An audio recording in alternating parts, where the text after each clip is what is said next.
In the sands of Egypt, a broken face stares back at us, a face unlike any other, with full lips, a long chin, and slanted eyes. This is Akhenaten, the pharaoh who defied tradition and tried to erase 1,000 years of gods. His name was meant to be forgotten, his memory destroyed by those who came after. The shattered statue is more than stone. It's a symbol of a fury that lasted centuries. Imagine the hands that struck these blows, not just breaking a sculpture, but trying to kill a memory. Akhenaten erased the gods of his ancestors, turning his back on Egypt's deepest beliefs. His story is one of power, faith, and betrayal, a revolution that shook Egypt to its core. To understand him, we must travel back over 3,000 years, to Egypt's golden age. The pharaohs of the 18th dynasty were warrior kings, ruling a vast empire and building colossal temples to a pantheon of gods. The most powerful was Amun-Ra, whose priests rivaled the pharaoh in influence. This was a world steeped in tradition, waiting for a ruler who would change everything. That change came in the form of a quiet prince, not meant to be king, who saw divinity not in shadowy temples but in the blinding light of the sun. This is where our story truly begins, with the prince who would challenge the gods and change Egypt forever. He was born Amenhotep. Amun is satisfied, son of the mighty Amenhotep III. Egypt was at its peak, golden, powerful, and deeply traditional. Amenhotep was not the heir, his older brother Thutmose was. The young prince grew up in luxury, surrounded by the rituals and power plays of the priesthood. When Thutmose died unexpectedly, Amenhotep became heir to the throne. Upon his father's death, he became Amenhotep IV, crowned in Thebes, following ancient traditions. But subtle changes appeared. The art he commissioned showed a strange, elongated figure, himself. Was it a medical condition, or a statement that he was different, chosen? The priests of Amun felt secure, but the new king was quietly preparing for something radical. He saw the temples not just as places of worship, but as centers of immense power and wealth. Perhaps he saw a new kind of divinity, not in incense and darkness, but in the sun's brilliance. The stage was set for a revolution, one that would upend Egypt's gods and its very identity. The prince in the shadows was about to step into the light. The revolution began quietly, with Amenhotep IV elevating the Aten, the sun disk, from obscurity. For him, the Aten was not just another god, but the universal source of all life. Unlike Egypt's familiar gods, the Aten had no face, no myth, just pure, radiant power. Akhenaten declared himself the Aten's sole intermediary, the only one who could truly worship this god. In his 5th year, he changed his name to Akhenaten, effective for the Aten, and openly broke with the old order. He closed the temples of the old gods, especially Amun-Ra, stripping the priests of their power. This was both a religious and political revolution, consolidating all authority in the hands of the pharaoh. The temples of Amun had become a state within a state. Akhenaten dismantled them, seizing their wealth. Egypt's spiritual world was turned upside down, one god, one king, one vision. The shock was immense, but Akhenaten pressed on, determined to remake Egypt in the image of the Aten. The old gods were silenced, their temples emptied, their names erased. Akhenaten was not just changing religion, he was changing the very soul of Egypt. The sun now ruled supreme, and Akhenaten was its prophet. The age of the Aten had begun. Akhenaten's attack on the old gods was relentless. His agents scoured Egypt, chiseling out the names of Amun-Ra and erasing the word gods from every monument. To Egyptians, destroying a name was to destroy its very essence. This was deicide. The people were left bewildered, their prayers, their rituals, their afterlife, all suddenly declared worthless. The priesthood and elites seethed with resentment, though official records claim universal support. Thebes, once the heart of Egypt's religion, became a city of fear and suspicion. Akhenaten had made powerful enemies. To escape the backlash and create a pure space for his new faith, he abandoned Thebes. He sought a virgin site, untouched by any other god, to build a new capital. There, he would create a city dedicated solely to the Aten, a perfect reflection of heaven on earth. This was more than a move. It was a total break from the past. Akhenaten was building not just a city, but a new world. The old Egypt was left behind, its gods and traditions fading into the desert. In the blazing sun, a new vision was rising.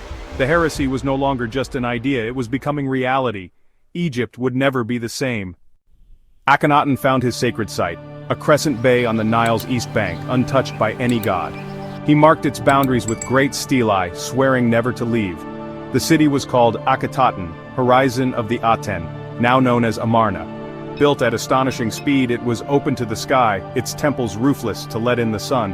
Palaces had wide windows and balconies so the royal family could appear bathed in sunlight. The city was meticulously planned, with a grand road linking palaces and temples. Nobles lived in sprawling villas, workers crowded into their own quarters. Art flourished, showing naturalistic scenes of daily life and intimate family moments. But Akhenaten was isolated, a bubble of revolution in a resentful land. Akhenaten neglected foreign affairs, focusing only on his city and his god. The Sun King ruled his solar city, but shadows were growing. The empire beyond was fraying, and the perfect city was not as secure as it seemed. Even the brightest sun must set. At the heart of Akhenaten stood a new trinity: Akhenaten, the Aten, and his queen Nefertiti. Nefertiti was powerful, depicted as her husband's equal, driving chariots, making offerings, even smiting enemies. Their partnership was both political and divine. Amarna art shows the royal family in intimate human moments, playing with their 6 daughters, sharing affection. Yet always they are bathed in the rays of the Aten, the only conduit to the divine. The children's names honored the Aten, but the question of a son lingered. A boy named Tutankhamun appeared at court, his origins mysterious, his destiny great. The family's strange elongated features in art have puzzled scholars: disease, symbolism, or both. Some see them as fertility figures, embodying both mother and father, just as the Aten was the sole creator. The royal family was both intimately human and profoundly alien, a living symbol of the new faith. To worship the Aten was to worship them. Their images remain the most mysterious legacy of Amarna, the sun's chosen family, shining and strange. For 17 years, Akhenaten ruled from his sunlit city. Outwardly, it was a golden age. Grand ceremonies, foreign tribute, a perfect royal family. But beneath the surface, cracks appeared. Nefertiti vanished from records around year 12. Her fate a mystery. Was it death, disgrace, or a new identity as co-regent Smenkhkare? Tragedy struck. Daughters died and the royal family was shown grieving in art, startlingly human. Plague and loss cast doubt over the city of the sun. Was the Aten failing its chosen family? Was this the revenge of the old gods? As Akhenaten's reign ended, a mysterious co-regent appeared, then vanished. Akhenaten died in his 17th year, buried in his city's cliffs. His dream of one god and one king was buried with him. The stage was set for the boy king Tutankhamun. With Akhenaten's death, his revolution collapsed almost overnight. Tutankhamun, a child, became king, but real power lay with the old guard. The court abandoned Amarna, returning to Memphis and Thebes. The city of the sun was left to the desert. The boy king changed his name to Tutankhamun, living image of Amun, restoring the old gods. Temples reopened, priests regained power, and the heresy was officially denounced. Akhenaten's reign was rewritten as a time of chaos and divine punishment. But restoring the old ways wasn't enough. The memory of the heretic king had to be destroyed. Later pharaohs launched a campaign of damnation. His name was hacked from walls, his statues smashed, his city dismantled. Akhenaten became the criminal, or the enemy from Akhenaten. They tried to erase him so completely it would be as if he never existed. The old order was restored, but the scars of revolution remained. Egypt had survived, but it would never forget the king who challenged the gods. The sun had set on Akhenaten's dream. His legacy was buried, waiting to be rediscovered. For 3,000 years, Akhenaten was forgotten, a ghost in Egypt's history. Only in the 19th century did archaeologists rediscover Amarna and the story of the heretic king. Strange statues, intimate family portraits, and boundary stelae revealed his radical vision. His rediscovery sparked fierce debate. Was he a madman, a tyrant, or a visionary? He demanded absolute loyalty, built a state around himself, and destroyed 1,000 years of tradition. Yet some see him as the world's first monotheist, a philosopher king ahead of his time. His great hymn to the Aten echoes the psalms of later faiths. Akhenaten remains a paradox, a creator who destroyed, a humanist who ruled as a despot. The shattered statues and erased names testify to both the hatred and the awe he inspired. He dared to challenge the gods, and for a moment he won.